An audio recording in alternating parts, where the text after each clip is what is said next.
Saluton. Mi estas Filipo, Dorcas, Presidento de Esperanto-USA, kai hodiaŭ ni havas kun ni la kandidatoj por la estraro de Esperanto-USA. Hello, I'm Phil Dorcas, President of Esperanto-USA. Today we are interviewing candidates for the position of Board of Directors of Esperanto-USA. Our candidates are Charlotte Burton, candidate for Secretary, Brian Harmon, Jordon Kalilich, Fred Meyer, and Tim Rice.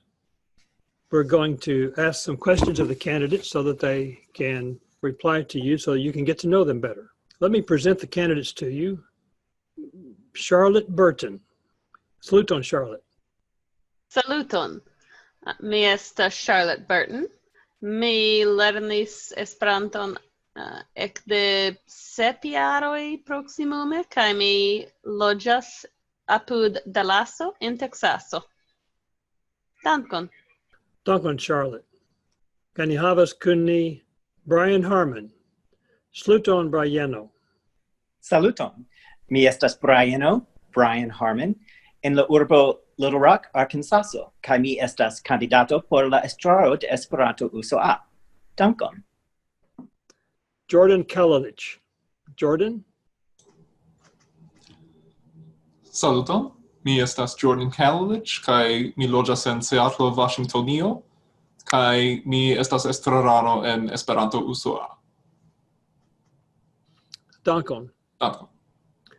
Kaj ni havas kun ni Fred Meyer. Saluton, Fred. Saluton. Mi nomiĝas Fred Meyer. Mi candidatas por la ofico estrarano. Mi eklernis Esperanto somere en 1966. Kaj do tio estis antaŭ 52 jaroj.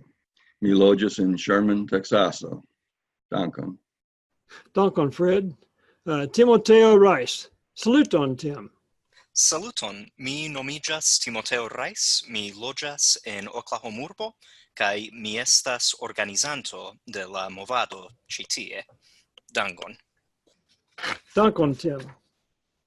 The first question is, what do you see that Esperanto-USA must do to increase the number of active local groups? Charlotte? I actually want to talk about some of the stuff Esperanto-USA has already done. The summary of what I'm going to say is we have been and still need to increase communication between Esperanto-USA and our local groups. We have so far, just in the past couple of years, created the position of regional helpers, which we've got 10 regional helpers who talk to all of the local groups in their particular region on behalf of Esperanto-USA, and they act as an intermediary so that the groups can communicate directly with us and we can communicate better with the groups.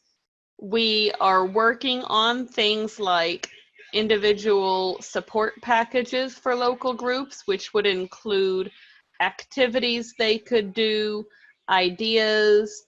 We are working mostly on communication, and I really think that's where we need to keep focusing, because a lot of the problem has been that people on the ground can't get a hold of, can't find a local group near them, and we need to be able to help with that. Local groups can't get a hold of the people who might want to find them, and we need to help with that. Local groups couldn't always get a hold of us in the past, and we need to keep working on that too. Thank you. Thank you, Charlotte. Okay, what do you see that Esperanto-USA must do to increase the number of active local groups? Brian? I think there probably is a role to play for the national group, Esperanto-USA, to provide resources to the local groups, such as fun activities to do, themes for gatherings, tips for welcoming newcomers, making sure that beginners feel welcome. But I think even more than that, we ought to be thinking of our existing local groups as a resource. As Charlotte mentioned, we have some regional helpers, and I think we really ought to lean in and focus on visiting with, talking with, and thinking with our local groups about what's working well for them, things that aren't working well for them, what are the kinds of things that they're doing, what are the kinds of activities that their members are enjoying, and be thinking with them about how they can be a resource to help start new groups as well. Thank you. Thank you. Okay. What do you see that Esperanto-USA must do to increase the number of active local groups? Jordon? I would like to see Esperanto-USA provide more resources to groups and make those resources contingent on group activity to be checked by regional coordinators. For example, the Canadian Esperanto Association created and paid for meetup groups for clubs in the US and Canada for a limited time. I think it would be good for Esperanto-USA to take part in something similar. I'd also like to let members know that regional coordinators are available to help start their group and help with planning and organizing events. We could even let non-members know, of course, about those benefits, which are another reason to join Esperanto-USA. Thank you. Thank you, Jordon. Okay. Fred, what do you see that Esperanto-USA must do to increase the number of active local groups? To increase the number of local groups, we need the regional helpers or coordinators to contact individuals and ask them to become a local contact. We need to list these local contacts on the Esperanto-USA website. And after that, we need to provide information to the local contact, giving examples of different ways to organize. Of course, the ultimate form of the group depends on the local group. Regional helpers need to continue communicating with the local groups, encouraging activities, and attending initial meetings whenever possible. Sometimes this will take several years to get local groups going. We need to support local groups all the way. I know about this because I started the Esperanto Club of North Texas in the late 1980s. It took several years to get it going. I'm also the coordinator for the South Central United States. Thank you. Thank you, Fred. Tim, what do you see that Esperanto-USA must do to increase the number of active local groups? I believe that we should create resources to help people overcome the trepidation that can exist with starting groups. I imagine that many people would be interested in doing it and both have no idea what they're doing and also are afraid of failure. I believe that we should invest in resources, especially audiovisual, to help people feel confident with taking the plunge of starting those groups. Thank you. Thank you, Tim. How have you worked with volunteers in the past and accomplished a goal? Charlotte? I've worked with volunteer groups since high school, honestly.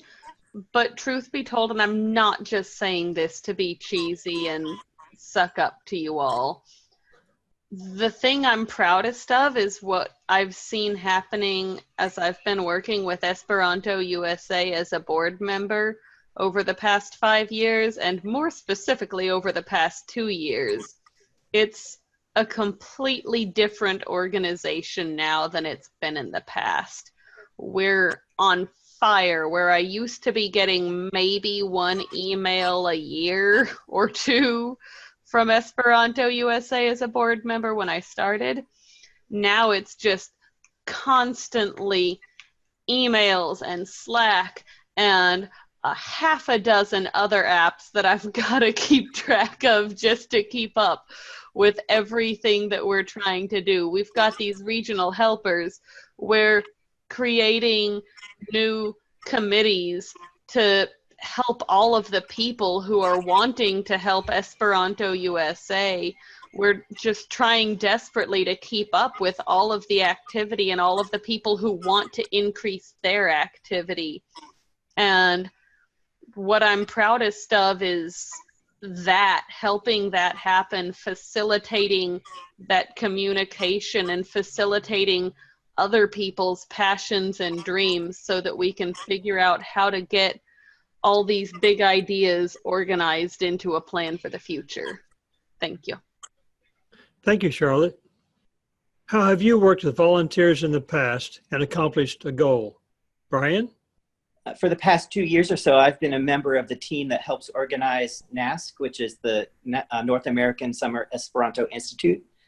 It's an intensive language learning program. I've been part of the team. I've helped edit the newsletter as well as organizing the evening activities. It's really been a lot of work. It's a lot of communication and coordination that's involved, but it's really been a joy for me to be able to help Esperanto students improve their language skills. And also it's been wonderful to get to work with so many bright Esperantists from around the nation and even around the world. So I'm really proud of the work that we've been able to do at NASC. Thank you. Thank you, Brian. Okay, for Jordon, how have you worked with volunteers in the past and accomplished a goal? Last year, I helped organize the Lano Congreso in Seattle with the help of Nick Bo Woods, Ben Speakman, Jacqueline Pazzello, and with the advice of Chuck Mays. It helped that each of us had complementary personalities and interests, but that wasn't everything. We were determined to go the extra mile and give people the best Congress we possibly could. We had weekly conference calls for almost a year, which naturally helped us progress with our tasks. We took on tasks proactively, and each of us jumped in to help others if they needed it. The Lano Congreso was the best attended, I believe, in 8 years, and some said it was the best they had ever attended. So I consider it a huge success, and it's because of the work that we did together and the help that we gave to each other. Thank you. Thank you, Jordon. Fred, how have you worked with volunteers in the past and accomplished a goal? Okay. I've volunteered and worked with volunteers in the past to accomplish goals both in the Esperanto movement and outside the Esperanto movement. I became a volunteer Wikipedia editor in 2003 to create more content for the so that Esperanto, to make Esperanto more useful. And I've written articles in Usona Esperantisto and Monato as a volunteer reporter.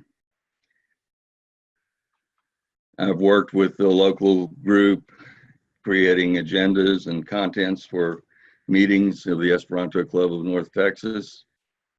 I've been a volunteer regional coordinator.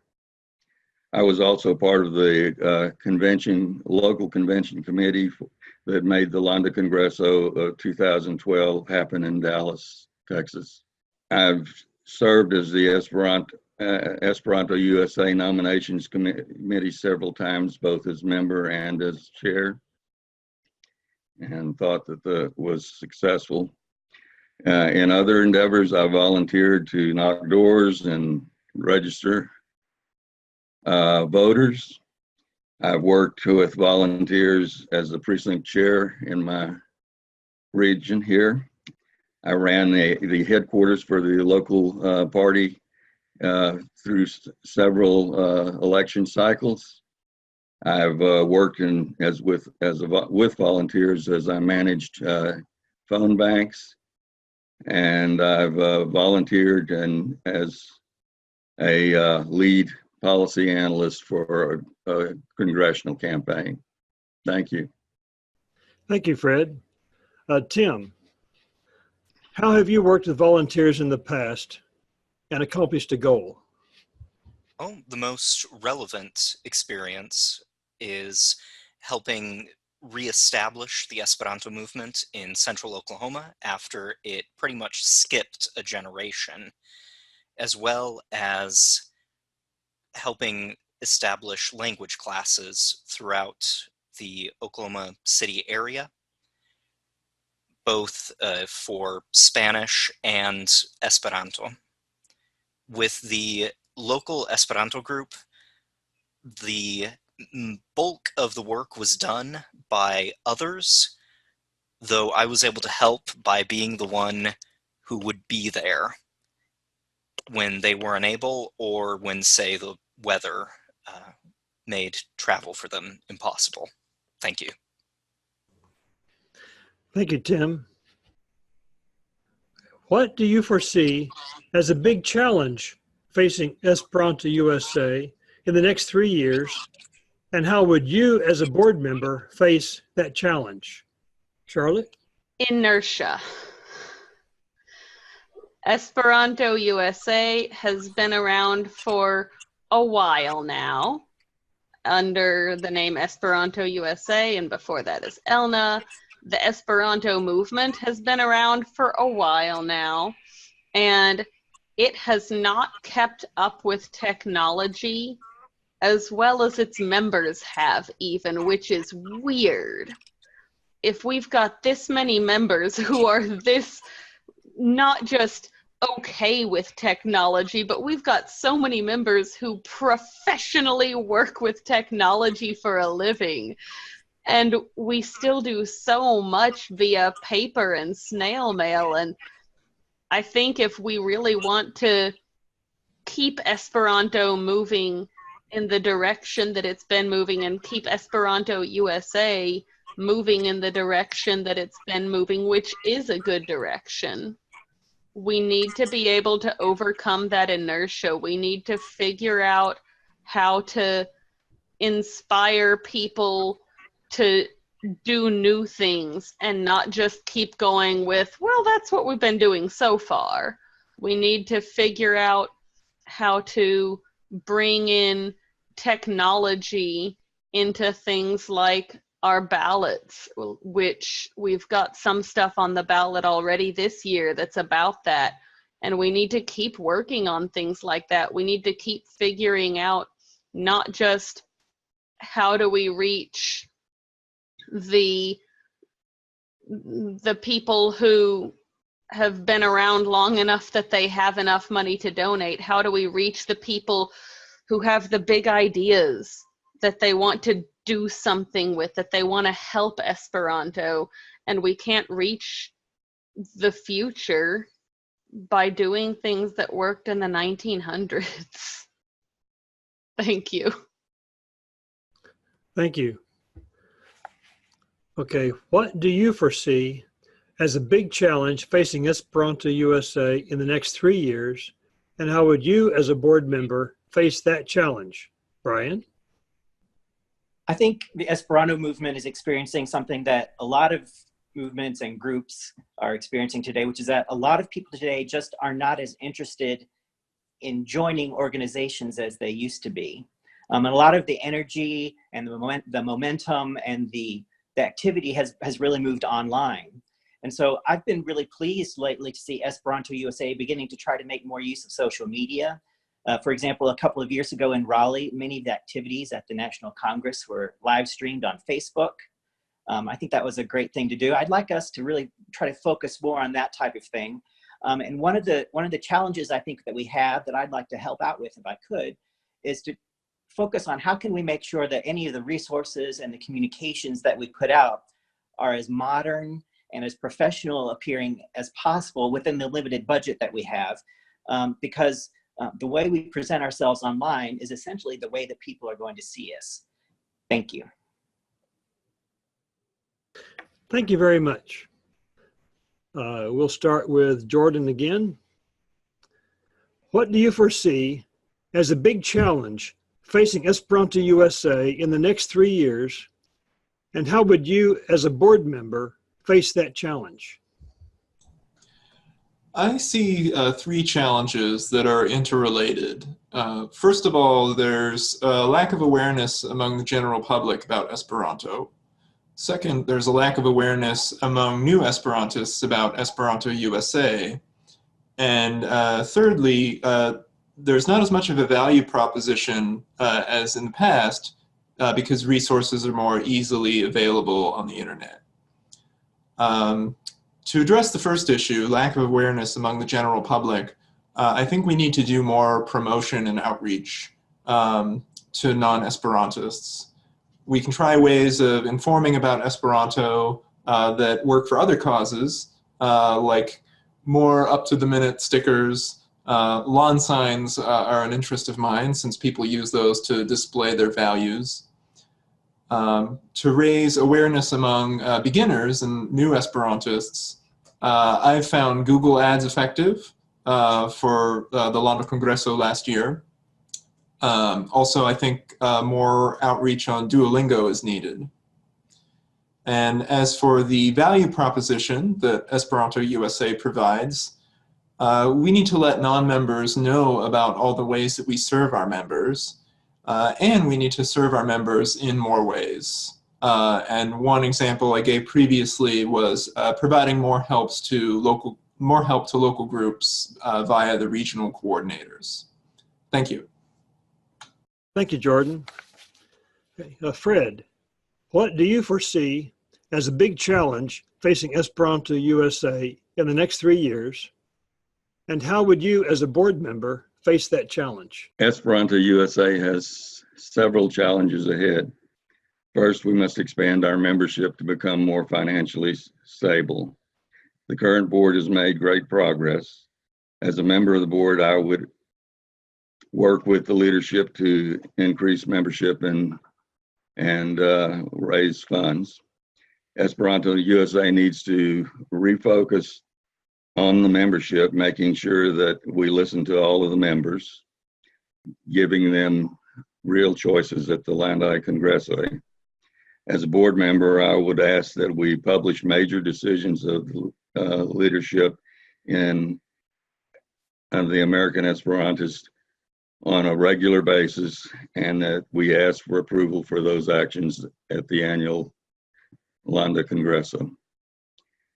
The Esperanto-USA needs to continue to reach out to new Esperantists, working with them to get involved with local groups. Finally, I believe that Esperanto-USA needs to look beyond itself, reaching out to other organizations, and to continue efforts to produce content that will make Esperanto more useful. Thank you. Thank you, Fred. Tim, what do you foresee as a big challenge facing Esperanto-USA in the next 3 years, and how would you as a board member face that challenge? With the hoped growth comes the increase in logistics costs, which the organization will have to adjust to, say, having more than one club in very distant places. An example I think of is the Northern Plains area, where doing anything that requires moving around is a very difficult thing to do. I also believe that we need to put in systems of accountability to make sure that any goodwill is not squandered in an unfortunate incident. Thank you. We are thankful for all of our candidates, Charlotte Burton, Brian Harmon, Jordon Kalilich, Fred Meyer, and Tim Rice, for being candidates, for wanting to help, and for giving their energy and ideas to this important thing that we're doing in Esperanto. Please consider carefully your votes, and if you want to vote and are not a member, you cannot vote until you become a member. So please join if you haven't joined Esperanto-USA, and consider your votes carefully. The voting will end during the London Congresso, which will be in Boston this year on June the 14th through the 17th.